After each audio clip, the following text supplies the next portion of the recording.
साधु साधु। नमो तस् भगवतो अरहतो सम्मा संबुद्दस्स। नमो तस् भगवतो अरहतो सम्मा संबुद्दस्स। नमो तस् भगवतो अरहतो सम्मा संबुद्दस्स। साधु साधु साधु। पूजनीय कल्याण मित्र, हमारे गुरु भंते जी को हमारा प्रणाम है। साधु साधु साधु। श्रद्धावान उपासक उपासिकागण, हम लोग अभ्यास कर रहे हैं मिलिंद प्रश्न का। ठीक है, मिलिंद प्रश्न में हम लोगों ने अब तक देखा है कि नागसेन भंते जी के अनहत्व के प्राप्ति पश्चात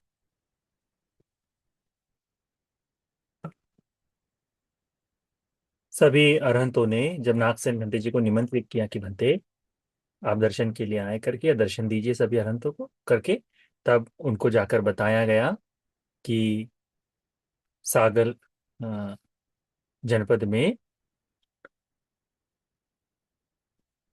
यह मिलिंद नाम का राजा है जो वाद विवाद करता है, प्रश्न पूछता है, श्रमणों को, सन्यासियों को वह बहुत तकलीफ पहुंचाता है, पकड़ लेता है करके।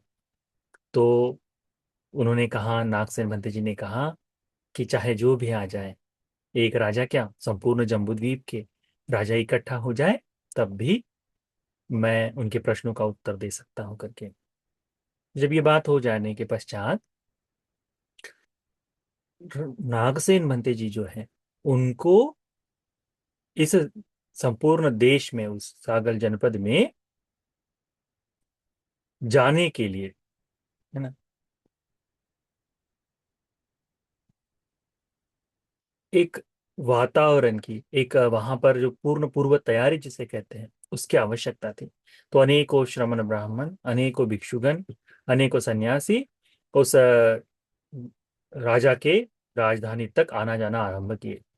बहुत समय पश्चात, बहुत समय के बाद मिलिंद राजा के मन में ऐसा भाव जागा कि क्यों न आज किसी के साथ चर्चा कर ली जाए, शास्त्रार्थ कर लिया जाए। तो योनक उनके जो यवन जो है, 500 यवनों ने बताया, उनके अमात्यों ने बताया कि महाराज, आयुपाल नाम के एक भिक्षु यहीं पर विराजमान है सांख्येय परिवन में। ठीक है, तो उनके साथ चर्चा करना बड़ा अच्छा रहेगा। सुना है वे बड़े विद्वान हैं, धर्म को बोध कर चुके हैं, निर्वाण को प्राप्त कर चुके हैं करके उनके बारे में सुना है करके, और धर्म का बहुत सुंदर उपदेश करते हैं। तो ठीक है, जाकर सूचना दो कि आयुपाल बंते जी आपसे मिलिंद राजा मिलना चाहता है। तो आयुपाल बंते ने कहा ठीक है, आने दीजिए करके। तब आयुपाल बंते जी के पास में मिलिंद राजा अपने 500 यवनों के साथ रथों में सज्ज होकर यह संख्येय परिवेन में आते हैं। आकर बंते जी के साथ कुशल मंगल आदि चर्चा करके महाराज एक और बैठ जाते हैं और बड़ा सुंदर प्रश्न पूछते हैं। वो कहते हैं कि भंते, ये जो आपने प्रवज्जा धारण की है, ये जो काषाय ग्रहण किया है, इसके पीछे का कारण क्या है करके, आप क्यों प्रवज्जित हुए हैं करके। तो बंते जी बताते हैं कि महाराज, मैं जो हूं, मैं धर्म के आचरण के लिए, मैत्री का जीवन जीने के लिए, धर्म का जीवन जीने के लिए प्रवज्जित हुआ हूं। ये जो श्रामण्य फल है, श्रमणों के जो फल है, उन फलों को प्रत्यक्ष पाने के लिए मैं सन्यासी बना। तो फिर वे जो प्रश्न पूछते हैं, ये प्रश्न सुनकर पुनः मिलिंद राजा उनको प्रश्न, ये देखिए बड़ा अद्भुत है कि एक प्रश्न को जुड़कर दूसरा प्रश्न पूछा जाता है, दूसरे प्रश्न के साथ तीसरा प्रश्न। यही तो है कि मिलिंद राजा ने श्रामनेर की अवस्था में, पूर्व जन्म में, पूर्व में श्रामनेर जब थे, छोटे श्रामनेर, तो क्या कहा था कि जैसे ये नदी की लाट, नदी का जो पानी है एक के ऊपर एक लगकर यहाँ तीर तक आ रहा है ना, का यानी तट तक आ रहा है, वैसे लहरों की तरह मेरे प्रश्न उत्पन्न होते रहे। तो उन्होंने कहा कि मैं जीवन मुक्त होना चाहता हूं, उसके लिए मैं सन्यासी बना हूं। तत्काल उस जीवन मुक्ति शब्द को लेकर मिलिंद राजा ने पुनः प्रश्न पूछा आयुपाल बंते जी को। क्या पूछा प्रश्न उन्होंने? वे कहते हैं अत्थिपन भंते कोचि गिहिपी धम्मचारी समचारी थी। भंते, क्या कोई गृहस्थ, क्या कोई सर्वसामान्य मनुष्य घर में रहते हुए धर्मचारी बन सकता है? सामचारी, धर्म का आचरण करने वाला, है ना, शांतिपूर्वक मैत्री का जीवन जीने वाला बन सकता है? तो कहते हैं आम बनते, आम महाराज, हाँ महाराज। बनते जी उत्तर देते हैं कि आम महाराज।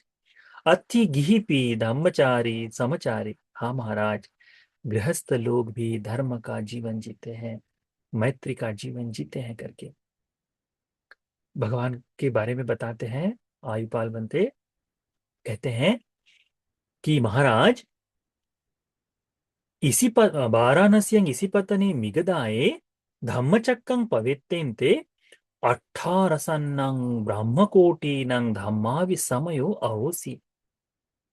कहते हैं कि जब भगवान बुद्ध जी ने यहाँ इसी पतन में, मिगदाय में, इसी पतन में जब प्रथमतः धर्म का चक्र प्रवर्तित किया था, तब 18,000 कोटि या फिर 10 सहस्री लोक धातुओं के जो देवता थे सभी ब्रह्म कोटि न, यानी देवता और ब्रह्म, सभी ब्रह्म कोटि उस धर्म श्रवण के समय वहां आए थे।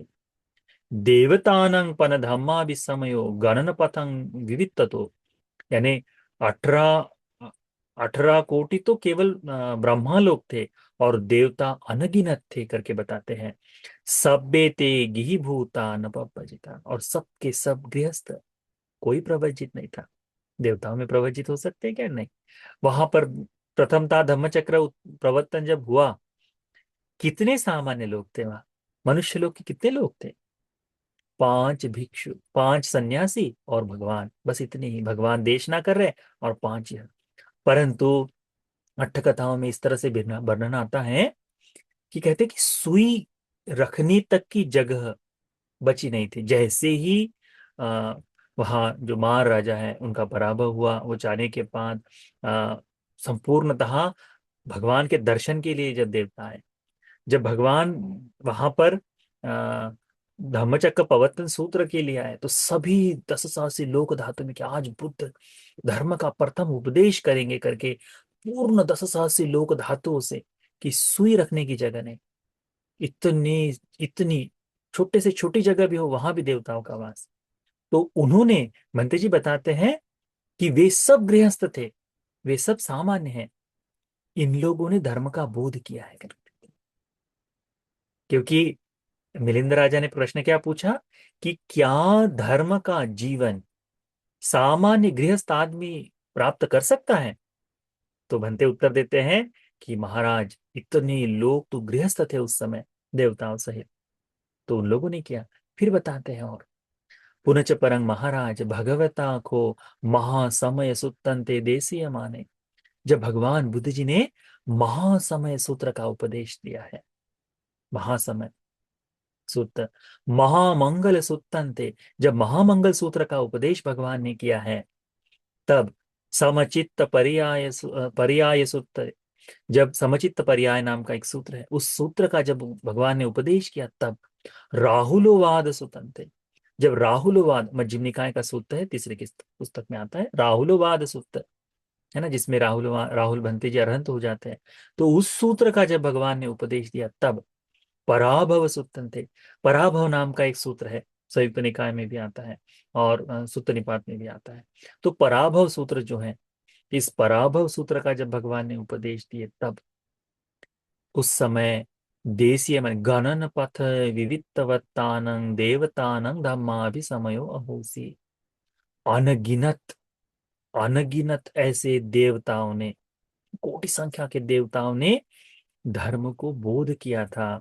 कहते हैं सब्बे ते गिहि भूता, वे सभी के सभी गृहस्थ हैं, न पव्वजिता, उनमें कोई प्रवज्जित नहीं था।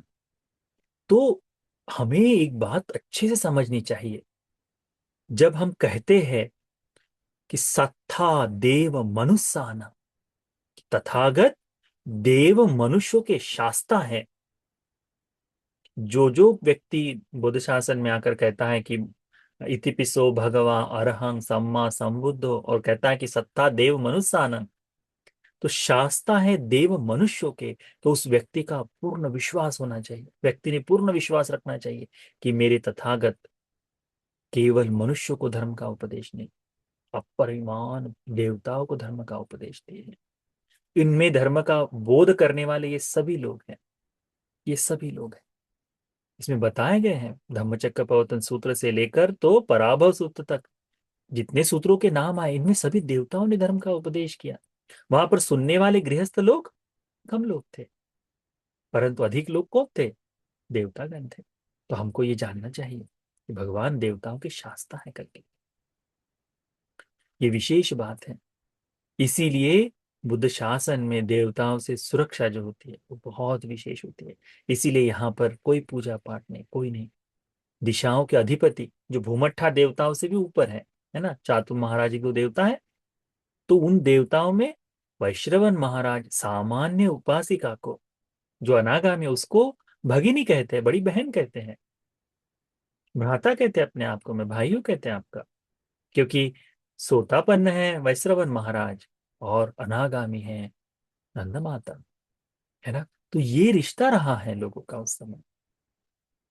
आज जैसे थोड़ी देर पहले पूछा गया था कि केवल क्या मूर्ति पूजा, नहीं, कोई आवश्यकता नहीं। इस बुद्ध शासन में जो बुद्धिस्ट लोग हैं उन्होंने तो भी किसी प्रकार की कोई मूर्ति पूजा आदि से कोई प्रयोजन नहीं रखना चाहिए। उन्होंने करना चाहिए कि बुद्ध का धर्म ये है, भगवान का विनय ये है, तथागत ने ये नियम बनाए हैं, और इनके सहारे यदि मैं चल जाऊं तो बुद्ध जहां गए हैं उस संपूर्ण शासन को मैं भी पूर्ण कर सकता हूं। ये भाव आप सब में होना चाहिए। जब ये बात मिलिंद भंते जी को मिलिंद राजा सुनता है कि हाँ सभी देवता गण गणे हैं, तो तुरंत तुरंत व्यंग्यात्मक रूप से क्या कहता है?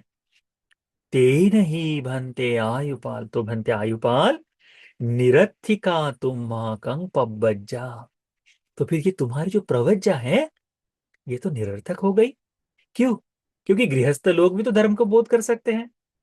तो फिर आप प्रवज्जित होकर जो धर्म का जीवन जीना चाहते हैं, सामान्य फल को पाना चाहते हैं, तो ये जो बात है कि यदि गृहस्थ भी इसे प्राप्त कर सकता है तो फिर आपने क्यों किया? आपको ये संन्यास लेने की क्या आवश्यकता थी? वर्तमान में ऐसे अनेकों लोग हैं, आज भी वर्तमान में ऐसे अनेकों लोग हैं जो कहते हैं कि यदि भगवान के समय भिक्षु उपासक भी धर्म को बोध कर सकते हैं तो संन्यास की क्या आवश्यकता करके कहते हैं। परंतु ये बड़ा अजीब अजीब है। उसने कहा कि बनते तुम्हारी प्रवज्जा निरर्थक है, अरहंत है बनते, परंतु इनका महाराज का कहना है कि निरर्थक है करते।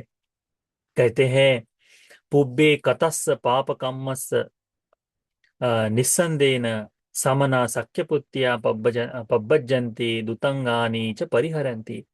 पूर्व के किए हुए पाप कर्म के कारण, उसी के परिणाम स्वरूप ये शाक्य पुत्र श्रमण प्रवज्जा को पाते हैं, दुतांग को धारण करते हैं, दुतांग का जीवन जीते हैं करके कहते हैं।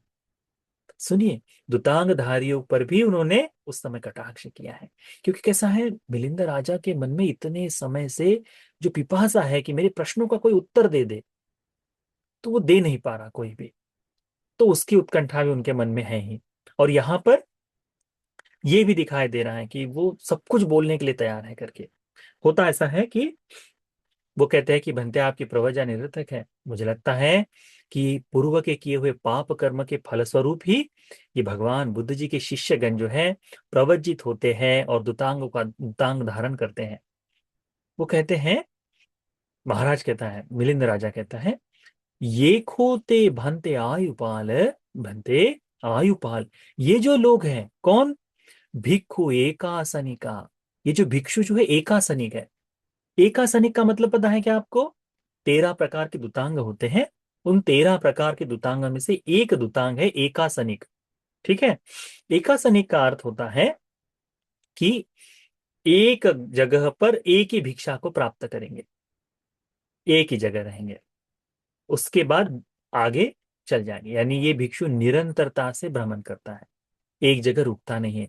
एक घर में से एक दिन ही भिक्षा लेगा, उससे अधिक नहीं। एक घर से एक ही बार निमंत्रण लेगा, उससे अधिक नहीं। उनको कहते हैं एक आसनिक, एक ही आसन पर रहने वाले, यानी एक जगह एक एक आसन पर आज यहाँ रुक गए, अगले दिन किसी अन्य जगह पर जाएंगे करके। तो मिलिंद राजा क्या कहता है कि भंते ये जो एकासनिक वाले भिक्षु हैं, वे नूनते पुब्बे परे संग भोगहार का चोरा। मुझे लगता है कि वे पूर्व में मनुष्यों के भोग को हरने वाले चोर रहे हैं। उन्होंने चोरी की है, दूसरों का धन छीन लिया है। ते परे संग भोगे अच्छिन्दित्वा तस्य कम्मस्य निस्संदेन एतरहि एकासनिका भवन्ति। दूसरे के ऊपर पूर्व में उन्होंने दूसरों के भोग संपत्ति को छीन लिया है, और इसीलिए अब वो एक जगह नहीं रह सकते। देखिए ना, आज भी होता है ना कि अ, कहीं कोई बहुत ऐसा गलत कार्य कर ले या चोरी आदि कर ले, तो निरंतरता से पकड़े जाने के भय से वो यहां से वहां बदलते रहता है ना जगह, यहां से वहां भागता फिरता है ना, है कि नहीं, इस देश से दूसरे देश में, दूसरे देश से तीसरे देश में, है कि नहीं। तो वैसा ही वो कहते हैं, मिलिंद राजा कहता है कि बनते, ये जो एकासनिक भिक्षु है, इन्होंने पूर्व में ऐसा पाप कर्म किया होगा जिस कारण से यह एकासनिक है, एक जगह पर एक ही दिन रुक सकते, उससे अधिक नहीं। उसके बाद में फिर कहता है कि इसी कारण से ये जो है न लभंती काले न कालं परिभुंजितुम, और ये जो है वह उन्हें समय समय सही तरह से उनको भोजन आदि प्राप्त नहीं होता, भोगने को नहीं मिलता। नत्थि ते शीलं नत्थि तपो नत्थि ब्रह्मचर्य बनते, ये ना तो यहाँ कोई सील है, ना तप है, और ना ही ब्रह्मचर्य करके वो कहता है। ये बड़ा व्यंग है। लोग, आपको लगता होगा कि मिलिंद राजा ऐसा क्या कह देता होगा कि जो उस समय के सन्यासी भाग जाते थे, डरते थे, यही सारी बातें करता था कि जिन लोगों ने कहा सन्यास लिया है, वो कहते हैं क्या कि देखो तुमने पूर्व में पाप किया होगा, इसीलिए तुमको ये सुख भोगने को नहीं मिल रहा है। पूर्व में ऐसा किया होगा इसीलिए तुमको नहीं मिल रहा। तो इसमें देखो ना, एक आसनी को क्या कहा है कि ये कोई तप वप नहीं, ये कोई शील वगैरह नहीं है, ये कोई ब्रह्मचर्य नहीं, ये तो पूर्व का कर्म है जिसको भोग रहे हैं, कि भोजन भी उनको नहीं मिल पा रहा। ये ऐसी बात। उसके बाद में फिर दूसरी बात कहता है वो, कहता है मिलिंद राजा कहता है, ये खो पनते भंते आयुपाल भंते, आयुपाल ये जो भिक्षु है अभोकांसी को, अभी दूसरा जो एक और दुतांग है जिनको कहते हैं अभ्योकासिक। अभ्योकासिक यानी खुले आसमान के नीचे रहने वाला, ठीक है। तो भिक्षु जब अभ्योकासन का दुतांग समादन करता है, धारण करता है, तो जहां पर छत हो ऐसे जगह पर नहीं रह सकता, वो खुले में रहेगा, आसमान के नीचे, खुले आसमान के नीचे वह रहेगा। वृक्ष के नीचे भी नहीं, वृक्ष के बाजू में, वृक्ष की छाया से बाहर निकल के पेड़ जहां पर सीधा आसमान दिखाई दे, ऐसी जगह पर निवास करेगा। परंतु ध्यान रहे, अभी कौन सा समय चल रहा है? वर्षावास का समय चल रहा है। जिसे अभ्योकाश का दुतांग धारण किया है, ऐसे भिक्षु के लिए भी अनिवार्य है वर्षावास को छत के नीचे रहना, बुद्ध नियम है। उससे उनका दुतांग खत्म नहीं होता, उस दुतांग को वहां रोका जाता है। 13 दुतांग एक ही समय में पालन नहीं किए जा सकते, 13 दुतांग एक समय में नहीं, समय समय पर कोई भिक्षु उन दुतांग को धारण करता है, उनका अभ्यास करता है, और फिर दूसरे दुतांग को धारण करता है, ये इसको छोड़कर। ठीक है, तो इसको ध्यान में रखिएगा, ठीक है। 13 दुतांग इकट्ठा कोई भी भिक्षु पालन नहीं कर पाता, 3 4 दुतांग इकट्ठा धारण किए जा सकते हैं, उससे अधिक नहीं किए जा सकते। ठीक है, तो उसमें कुछ है दुतांग, जैसे अब्बो कांसे कांग लेने के बाद वृक्ष मूलिकांग नहीं धारण कर सकता, क्योंकि खुले आसमान के नीचे रहना और वृक्ष के नीचे रहना, ये दो अलग अलग दुतांग हो गए। तो वृक्ष के नीचे है तो वहां नहीं रह सकता ना, उस तरह से। तो इसको हमने ध्यान में रखना चाहिए, ठीक है। तो अब्बो कांसी कांग जिन लोगों ने लिया है, जो लोग खुले आसमान के नीचे रहने का उतांग लेते हैं, नूनते पुब्बे गाम घात का चोरा, वे जो पहले लोग गांव में चोरी करने वाले डकैत थे करके, डाका डालने वाले, घर को जो घर बेचते हैं ना, घर की दीवार तोड़ दिए जाते हैं, वैसा करने वाले ये चोर थे। ते परे संगेहानंग विनाशित्वा, जो पहले दूसरों के घरों का विनाश कर देते थे, तोड़ फोड़ करते थे। तस्य कम्मस् निस्संदेन एतर ही अभ्योकाशिका भवन्ति। अब दूसरों के घर को भेदा है, दूसरों के घर को तोड़ा है, तो अभी घर में नहीं, खुले आसमान के नीचे रह रहे हैं करके मिलिंद राजा आयुपाल भंते जी को कहता है। बनते, वे ना तो सेनासन, उनको सेनासन प्राप्त नहीं होता, न लभंती सेनासनानि परिपुंजितों, उन्हें सेनासन भी प्राप्त नहीं होता करके कहते हैं। फिर देखो, है ना, इसीलिए वे खुले आसमान के रहते हैं। वो कहते हैं कि इनमें कोई उनका शील नहीं, कोई उनका तप नहीं, और ब्रह्मचर्य भी नहीं है करके कहते हैं। जो धर्म का अभ्यास कर रहे, ये तो कर्म का फल भोग रहे करके कहते हैं। हमको देखने को मिलता है ऐसा ही एक बात, है ना, अ, उपाली नाम का सूत्र है, ठीक है। मध्यम निकाय में आता है, अद्भुत सूत्र है, बुद्ध गुणों का अद्भुत विस्तार है उस मध्यम निकाय के सूत्र में, उपाली सूत्र में। उस उपाली सूत्र में शायद चर्चा चर्चा चर्चा करते समय उनके मन में इसी तरह की एक चर्चा होती है कि ये जो है काय दंड और मनोदंड के बारे में बातचीत करते हैं। तो काया का दंड और मन का दंड, इस दो बारे में बातचीत करते समय निघंटक के लोग कहते हैं कि काय दंड श्रेष्ठ है, कहते हैं मनोदंड नहीं। तो उस समय इसी तरह से आता है कि काया को तपाना, ये जो है ये पूर्व का कहा करा हुआ कर्म है ना, इसीलिए तो तपाया जाता है। कितना खत्म हुआ कितना बचा है कुछ पता है। तो उस तरह से यहाँ भी इसी तरह से पूछता है, क्योंकि मिलिंद राजा सभी शास्त्रों को जानने वाला प्रकांड पंडित, सभी अध्ययन सभी धर्मों को ज्ञाता। 40 साल की उम्र है अभी इनकी केवल, उस राजा की, और बचपन से ही धर्म को अच्छी तरह से सीखा है। बिल्कुल युवा अवस्था में जब थे, 16-17 साल के थे, तब उन्होंने पूछा था प्रश्न किनसे, पूर्ण काश्यप मक्खली गोसाल से। उस समय बिल्कुल उस समय की 16 साल की आयु में, उस समय संपूर्ण जम्बूद्वीप को उन्होंने, यानी उस समय संपूर्ण इस प्रदेश को अपने प्रश्नों से आक्रांत कर लिया था। लोग डर गए थे, भिक्षु लोग डर गए थे, सामान्य गृहस्थ सन्यासी लोग डर गए थे, ब्राह्मण लोग डर गए थे कि इनके प्रश्नों का उत्तर कौन दे, ये तो इतना युवा व्यक्ति ऐसे प्रश्न पूछ रहा है। तब जाकर कभी नागसेन बंदी जी का जन्म हुआ और यहाँ तक आए हैं। फिर वो मिलिंद राजा कहते हैं, फिर एक बोलते हैं कि तेन खोपन ते बनते आयुपाल बनते भिक्खु नेसज्जिका। नेसज्जिकांग का मतलब पता है आपको क्या होता है? हम्म। नेसज्जिकांग का मतलब होता है हम 4 प्रकार की ईरियाएं रखते हैं, ठीक है। 4 प्रकार का, 4 प्रकार की ईरिया। एक होता है हम चलने का, चलते हैं। एक होता है हम खड़े रहते हैं। एक होता है हम लेटते हैं, और एक होता है हम बैठते हैं। ये 4 एरिया है हमारे साथ, हमारे समय हमेशा काम करती है। कुछ कर रहे हैं तो चलते खड़े हैं, एक तो चल रहे हैं, एक तो बैठे या लेट गए हैं। ये 4 एरिया कही जाती है। इनमें से एक को छोड़ दिया जाता है। तो कौन सी एरिया को छोड़ा जा सकता है? खड़े रहने को छोड़ा जा सकता है क्या? नहीं। हम चलने को छोड़ा जा सकता है क्या? नहीं। बैठने को छोड़ा जा सकता है क्या? नहीं। लेटने को छोड़ा जा सकता है। तो जो भिक्षु, मैं अभी से अपनी पीठ जमीन पर नहीं टिकाऊंगा, ऐसे दुतांग को धारण करता है, उसे कहते हैं नेसज्जिकांग, ठीक है। कि इस आसन में मैं बैठा रहूंगा करके।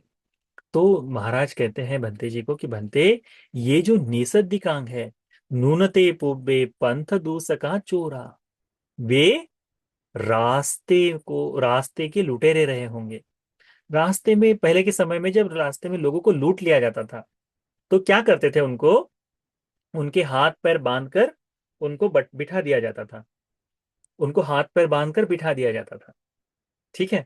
अब वो बैठे के बैठे हैं, जब कोई आएगा छुड़ाने के लिए, तब जाकर वहां से मुक्त होंगे। और ये क्या कर रहे हैं बंते जी लोग? ये भी लेटने का आसन छोड़कर एक जगह पर बैठ कर ही ध्यान करेंगे, बैठ कर ही काम करेंगे करके। रात्रि में सोना भी है तो बैठ कर ही सोना है करके, इस तरह का अभ्यास करते हैं।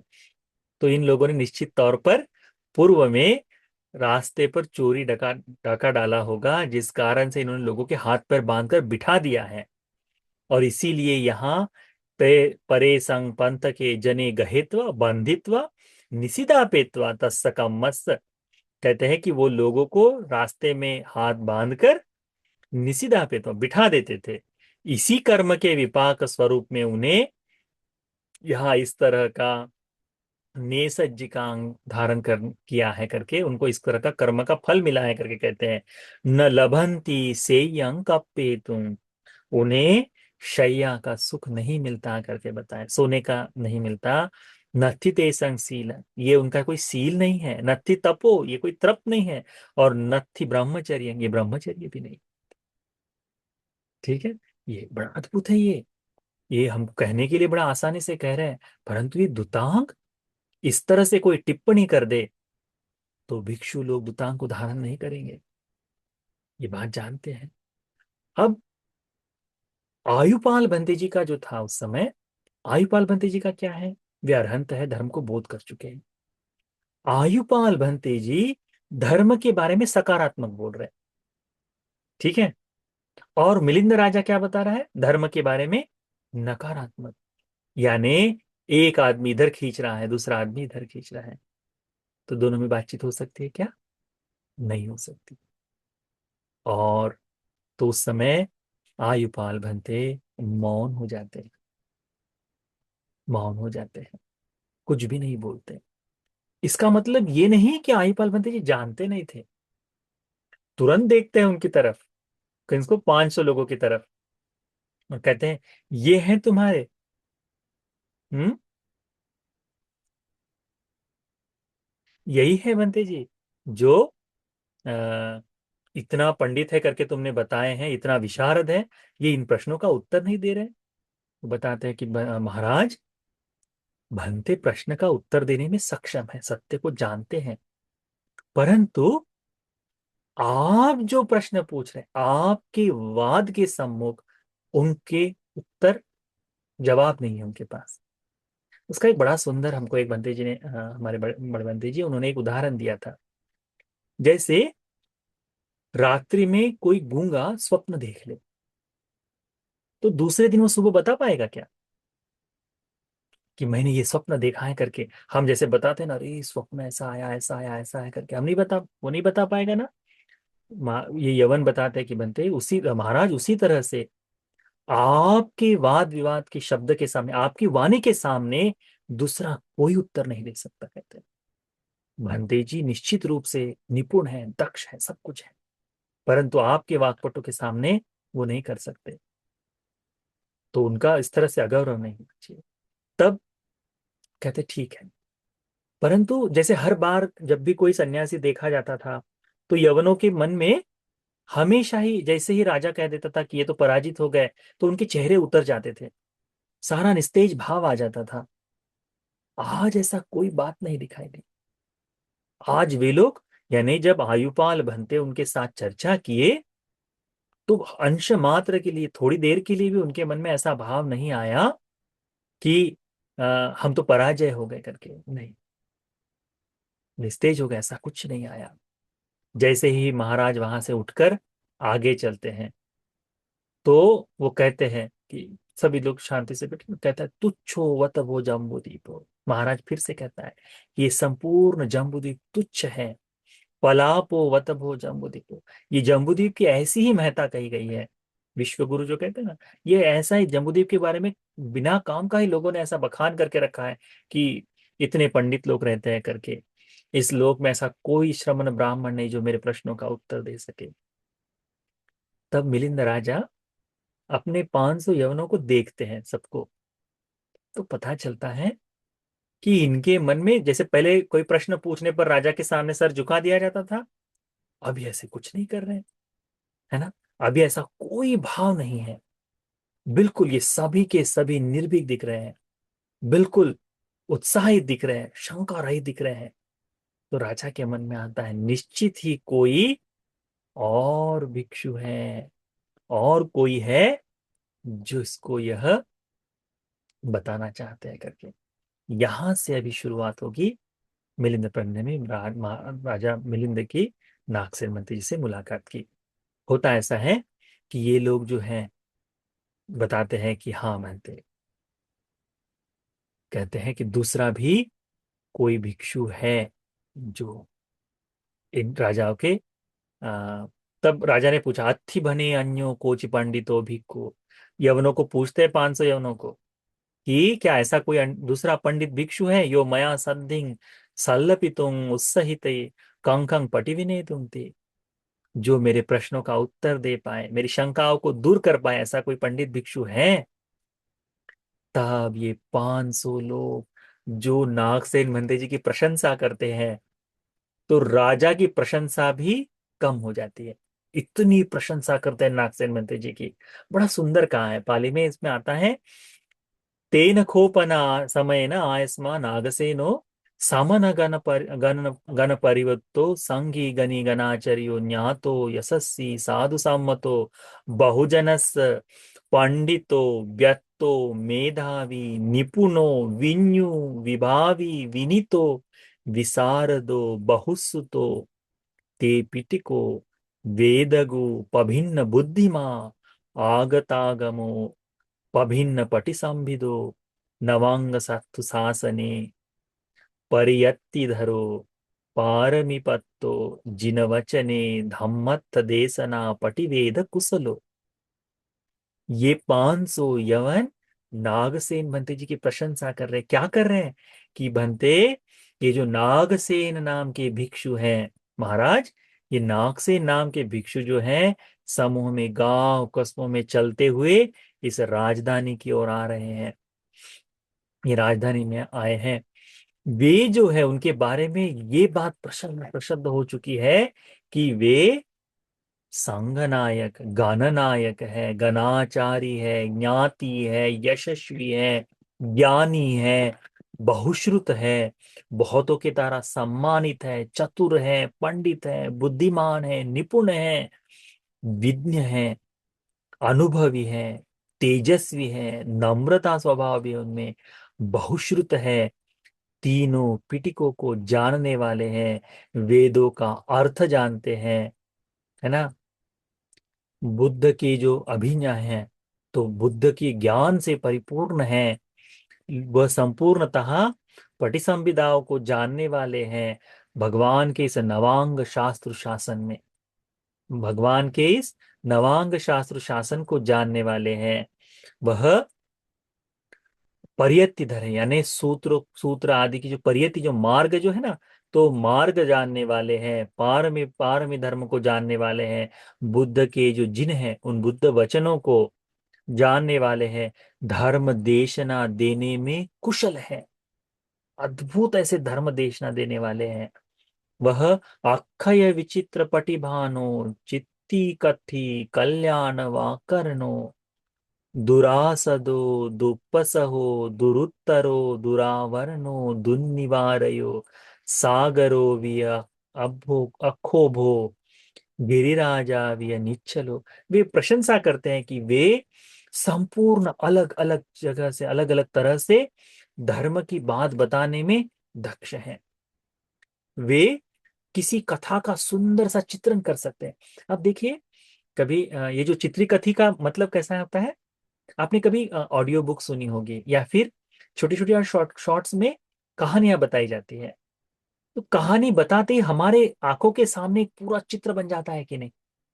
तत्काल वो चित्र खड़ा हो जाता है कि हाँ ऐसा हुआ होगा, हाँ ऐसा हुआ। जैसे हम कोई किताब पढ़ रहे हैं, तो कोई उपन्यास हो, है ना, नॉवल जिसे कहते हैं, वह कथाएं कादम्बरी जब हम पढ़ते हैं, तो हमको क्या आता है, हम पूरा चित्रण करते हैं कि अच्छा ये सब इमेजिन करते हैं। वैसे चित्रकथी पूरी बातों को चित्रित करने वाले, ऐसा भाव, कल्याण वाकर्णो, इतनी मधुरता से कल्याण की बात बताते थे कि उनका कहना ही क्या, है ना। उनके बारे में कहा जाता है कि वे आ, वक्ता है, शुभ बातों को बोले, अद्वितीय पराजेय है ना। उनके प्रश्नों को कोई नहीं भेद सकता, तो वो बिल्कुल जैसा का वैसा उनको बताया जा सकता। उनके तर्क को कोई नहीं भेद सकता, है ना। वह गिरिराज की तरह, यानी महाविशाल पर्वत की तरह बिल्कुल स्थिर है, वे अद्वितीय है, सागर की तरह अखंड है, इतनी गहराई में है, ऐसा बताया जाता है। और बिल्कुल शांत भी। उनके बारे में कहा जाता है, रणंजो तमोनुदो पभंकरो महाकथि परगनि गणमथनो परतिथ्य मद्दनो भिक्खूनं भिक्खुनीनं उपासकानं उपासिकानं राजूनं राजमहामत्तानं सक्कतो गरुकतो मानितो पूजितो अपचितो लाभे।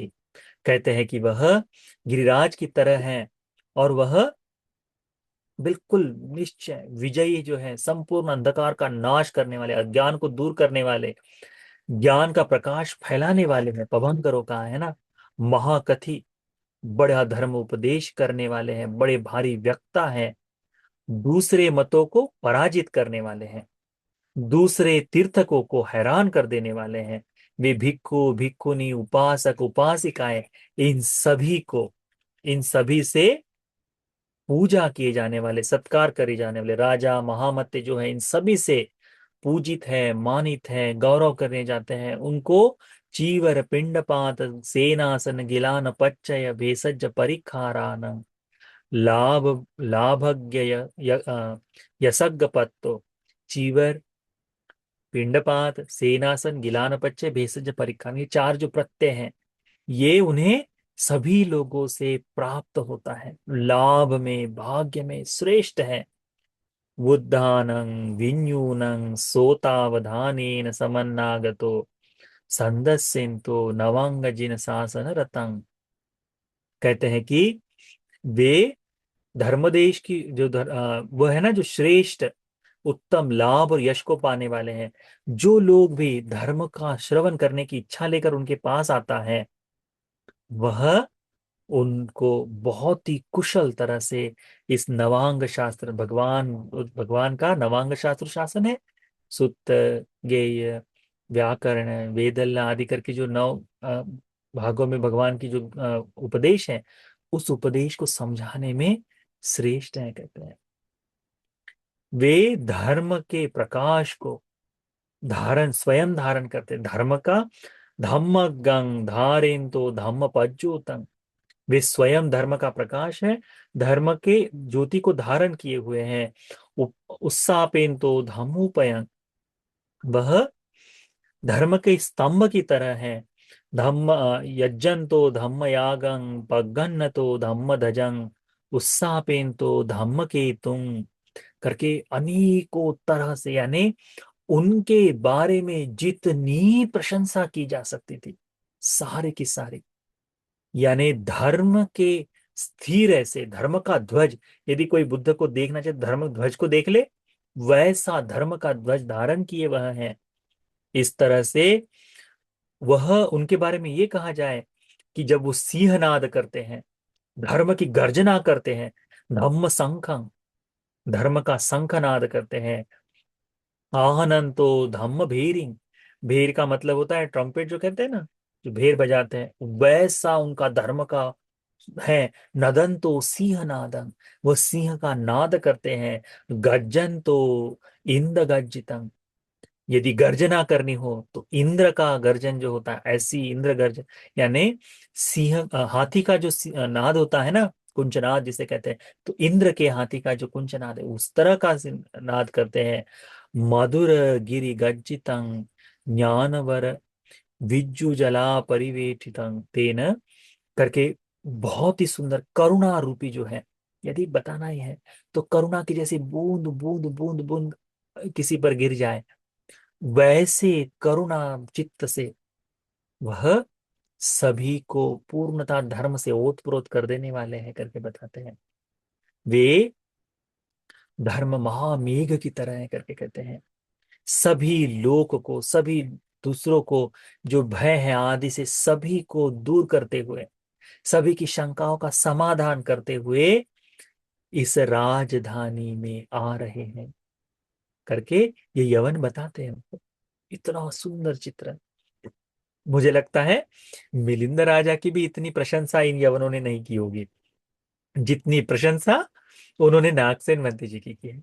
कितनी अद्भुत, यानी ऐसी एक, ऐसा एक शब्द, ऐसी एक उपमा नहीं है कि जो उन्होंने उनके बारे में ना कही हो। पूर्ण धर्म का स्वरूप ही उनको बताया है। आप देखिए, अ, पूर्व के समय में राजा लोग जब एंटर करते थे या फिर कहीं सभाओं में जाते, किसी जगह जाते हैं, तो जोर से एक आदमी चिल्ला कर बताता है ना कि राजाधिराज, सबका कल्याण करने वाले, सबके सुरक्षक, पालक आदि करके चिल्ला कर बता कि ये पधार रहे हैं। वैसा यह भेरीनाद है, इतना सुंदर विस्तार मुझे नहीं लगता किसी भिक्षु के बारे में और भी कहीं कहा गया हो। नागसेन भंते जी के बारे में इतना कि पूर्णता अब हिमालय से धीरे धीरे धीरे यही इस राजधानी में आए हैं। आकर कहाँ रुके हैं? आकर वही जहां आयुपाल भंते जी रुकते हैं। आकर कहाँ रुकते हैं? आयुपाल भंते जी कि अनुपुब्बेन सागल नगरं अनुपत्तो होती तत्र सुदंगायस्मा नागसेनो असितिया भिक्खु सहस्ये ही सद्धि सांख्यय परिवेने पटिवसति। 80,000 भिक्षुओं के साथ नागसेन भंते जी चारिका करते हुए इस सागल नगर की यानी सागल राजधानी में सांख्येय परिवेन में आकर निवास करते हैं। कितना अद्भुत है। उनके बारे में एक और बड़ी सुंदर बात होती है। उसके काव्य स्वरूप से उनकी प्रशंसा में बताते हैं। ये कहते हैं तेनाहु पुराना, कहते हैं कि उनके बारे में कहा जाता है। ये यवन लोग उनको बता रहे हैं, नागसेन महाराजा को बता रहे हैं नागसेन मंत्री जी के बारे में। बहुसुतो चित्रकति निपुणो च विशारदो सामयिको च कुशलो पाटिभाने च कोविदो।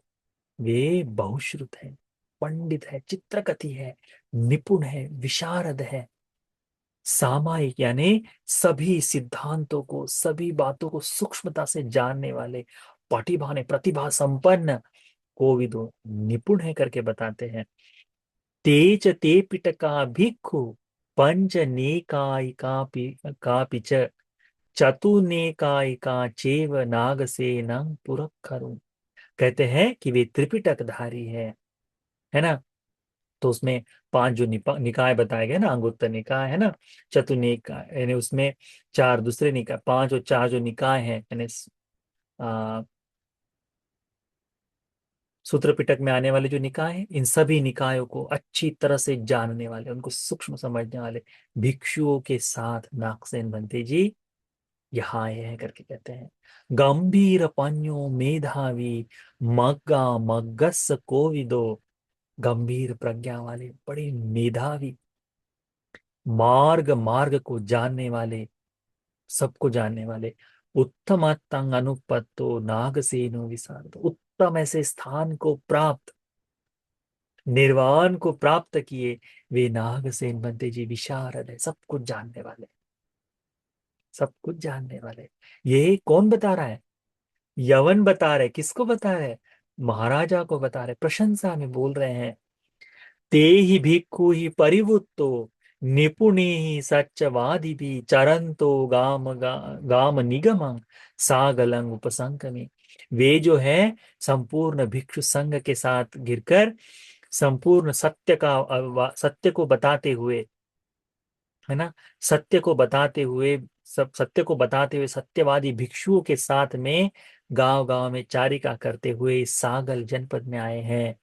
सांख्येय परिवेनस्मिन् नागसेनो तथावसि कथेति सो मनुष्य ही पब्बते केसरी यथा।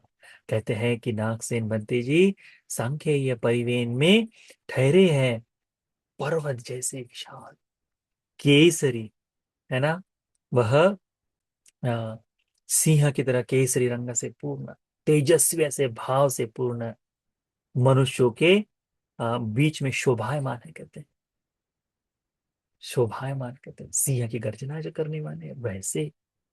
ये प्रशंसा कौन कर रहे हैं? यवन कर रहे हैं। किसके सामने? अभी थोड़ी देर पहले साले से निकलकर चले गए थे महाराजा, पर फिर जब पुनः इनके बारे में सुना तो ये पूरी तरह महाराजा कहते हैं अथको देव मंत्रियो राजानन मिलिंदंग एतदवोच। तब देव मंत्री ने राजा मिलिंद से कहा, महाराज आगमे ही त्वं महाराज अत्ति महाराज नागसेनो नाम थेरो पंडितो व्यक्तो मेधावी, इस प्रकार से विशेषण करते हुए वे बताते हैं। देवमित्र नाम के जो मिलिंद राजा के जो अमात्य थे, वो बताते हैं कि महाराज, इसी सांख्येय वन में, सांख्येय परिवेन में ये नागसेन भंते जी आए हैं करके। ठीक है। तो अभी हम कल इसके बारे में सीखेंगे कि कैसे नागसेन भंते जी का नाम सुनकर राजा में क्या परिवर्तन आ जाता है। नागसेन का नाम सुनने के पश्चात उनका नागसेन भंते जी से मिलने जाने की जो बात आते ही महाराज में कुछ अलग ही हो जाता है। तो वो हम कल सुनेंगे। कल उनके साथ कल ही हम संपूर्ण कर देंगे कि नागसेन भंते जी के साथ जो भी शुरुआत में कैसा है। किसी को देखने से पहले सबसे पहले हम उसका रूप देखते हैं ना। तो रूप कर देखकर वो हम एक तो बड़ा बड़ा सा शरीर हो तो डर जाता है आदमी, है ना। छोटा सा हो तो हम बड़े गर्व में आ जाते हैं। तो किसी व्यक्ति को फर्स्ट देखने के बाद हमारा इंप्रेशन कैसे होता है, वैसा नागसेन बंदे जी को देखकर मिलिंद राजा को क्या होता है, ये हम कल सीखेंगे। ठीक है। तो ये मिलिंद पन्ना में यहाँ तक का भाग कि जहाँ मिलिंद राजा नागसेन की प्रशंसा सुनते हैं कि नागसेन नाम के भिक्षु यहाँ सालेय परिवेन में इतने महाभिक्षु संघ के साथ आए हुए हैं करके, वो इतने विशारद, इतने ज्ञानी, इतने पंडित है, ये प्रशंसा सुनते हैं।